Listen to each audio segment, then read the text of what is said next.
Neglect starts as an infection, and if you don't take care of it, it becomes a disease. And one neglect leads to another. And the worst of all, when neglect starts, it diminishes our self-worth, our self-confidence, our self-value. It's easy to take the easy option. It's easy to rationalize. If no one around you is living at a high level, no one around you is achieving at the highest level, it might seem okay to take it easy. It's easy to get in a big, average, miserable rut. What's not easy is putting in the work when you don't feel like it. What's not easy is continuing to raise the bar when everyone around you remains the same. Not one's life is ever easy. How did you ever think you were ever going to make any progress? You can make this your time. You can take control of the life you want to live. Have the authority to know what you need to change, to know how to change, and then to take action. Have discipline for yourself into progress. Switch your routine. Good people can't really handle them on the level that someone who's great is. So you're praying for greatness and a problem comes and you're running from the problem. You don't understand that it is in solving the problem that you become wealthy. You don't understand that when you solve that problem, you solve something that 2 other million people couldn't solve. And so once you solved it, that solving the problem elevated you. There's so much knowledge out there, so much information, so many ways to get better. And we make so many mistakes. We're the product of our mistakes. And oftentimes the lesson is sitting there right in front of our face. It's there to be learned, but we miss it, or we don't pay attention to it, or we think we know better until it punches us in the face. Be confident in your ability to overcome any challenge that comes your way. Why? Because your level of confidence is going to determine what you strive for.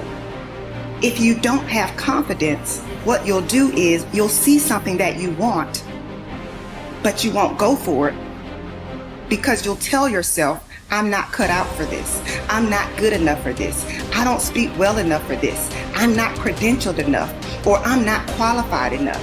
And what you're doing is holding yourself back. Think about, how can you do something different? We decided to take a risk and be different. So how can you be different in your category, in your career, in your field of interest, whatever you're doing? How can you purposefully choose to evolve and do something different? Because that's a risk. And sure, not all risks are rewarded, but I'll tell you what's never rewarded: stagnation. One of the things that we must do is that we must be involved in working on achieving self-mastery.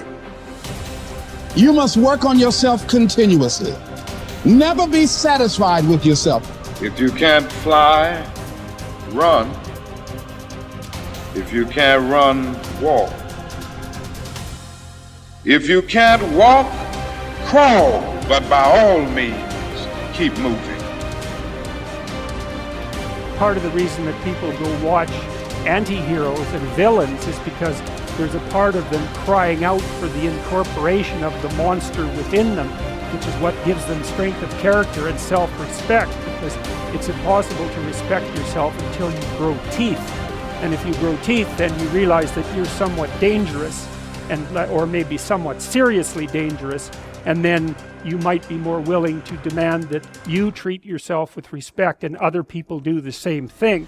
And so that doesn't mean that being cruel is better than not being cruel.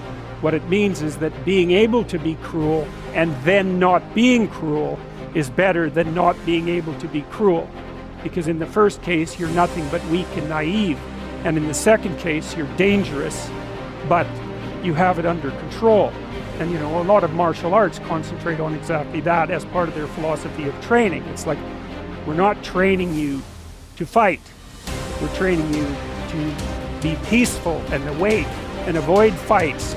But if you happen to have to get in one, and I guess the philosophy also is that if you're competent at fighting, that actually decreases the probability that you're going to have to fight, because when someone pushes you, you'll be able to respond with confidence And with any luck, and this is certainly the case with bullies, with any luck, a reasonable show of confidence, which is very much equivalent to a show of dominance, is going to be enough to make the bully back off. And so the strength that you develop in your monstrousness is actually the best guarantee of peace. And that's partly why Jung believed that it was necessary for people to integrate their shadow. And he said that was a terrible thing for people to attempt, because the human shadow, which is all those things about yourself that you don't want to realize, reaches all the way to hell. And what he meant by that was it's through an analysis of your own shadow that you can come to understand why other people are capable, and you as well, of the sorts of terrible atrocities that characterize, let's say, the 20th century. And without that understanding, there's no possibility of bringing it under control. It's also partly why the path to enlightenment and wisdom is seldom trod upon, because if it was all a matter of following your bliss and doing what made you happy, then everyone in the world would be a paragon of wisdom. But it's not that at all. It's a matter of facing the thing you least want to face as the gateway to wisdom, and the gateway to the development of personality, which is exactly the same thing, is precisely through the portal that you do not want to climb through. And the reason for that's actually quite technical. This is a Jungian presupposition too, is that, well, there's a bunch of things about you that are underdeveloped, and a lot of those things are because there's things you've avoided looking at because you don't want to look at them, and there's parts of you you've avoided developing because it's hard for you to develop those parts. And so it's by virtual necessity that what you need is where you don't want to look, because that's where you've kept it. The starting point of setting goals is for you to throw off all mental limitations and let your mind roam freely across the entire universe of possibilities. Your primary job at the beginning is to allow yourself to dream big dreams and determine exactly what it is you want out of life, in every area and in every dimension. Decide what's right before you decide what's possible. Imagine that you can be or have or do virtually anything that you really want to, as long as you know exactly what it is. First, make up a dream list. Temporarily imagine that you have no limitations of time, money, knowledge, contacts, experience, or education. Imagine that anything that you can write down is possible for you. Remember, anything that you can clearly define and crystallize on paper is probably possible if you want it long enough and hard enough and are willing to make whatever efforts and sacrifices are necessary. There are no unrealistic goals, only unrealistic timelines. The very act of writing your goals down sets the whole universe to work in your favor and activates all the mental laws to help you. In fact, many people have had the experience of writing out a list of goals on New Year's Day, putting them away and not referring to them again until the end of the year, and then finding that 80% of the goals have been achieved, sometimes in the most amazing ways. The very act of writing down big, challenging goals causes three things to happen. First, your self-concept improves and your self-confidence goes up immediately. The act of setting goals requires self-confidence and simultaneously builds self-confidence. Having the courage to write down what you really want improves your self-image and raises your self-esteem. The action itself generates a feeling of greater personal power and ability. Second, tap into your mental and emotional powers. Goal setting actually gives you a burst of physical and mental energy. Your heart rate and your respiratory rate speed up. The very act of goal setting is inherently exciting. It sounds a little corny, but someone once said, feeling listless. Make a list, it's true. It's like stepping on the accelerator of your own mental and physical potential. And if you do it every day, the results can be amazing. Third, commit it to paper. The very fact that you have committed a goal to paper dramatically increases the likelihood that you will achieve that goal. Your mind is structured in such a way that you cannot write down a goal clearly on paper without simultaneously having the ability to somehow attain it. The most important question is, how badly do you want it? As soon as you plant the garden, the busy bugs and the noxious weeds are out to take it. And you've got to learn not only to nourish your values, you've got to learn to do battle with your enemies. Whatever threatens you, I'm asking you to threaten it back. Take care of your responsibility, but don't take anything off of anybody.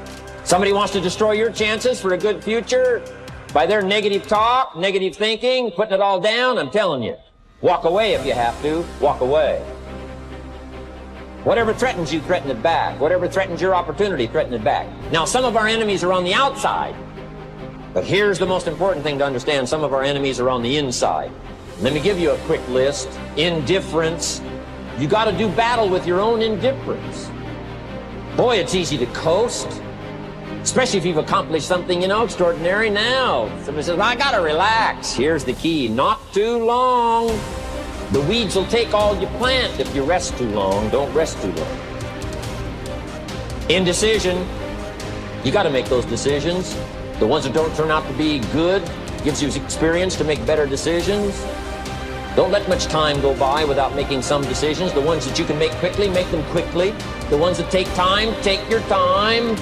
But get those decisions made. Don't let indecision be an enemy, rob you of the future, empty your bank account, leave you with zero in the purse. Don't let that happen.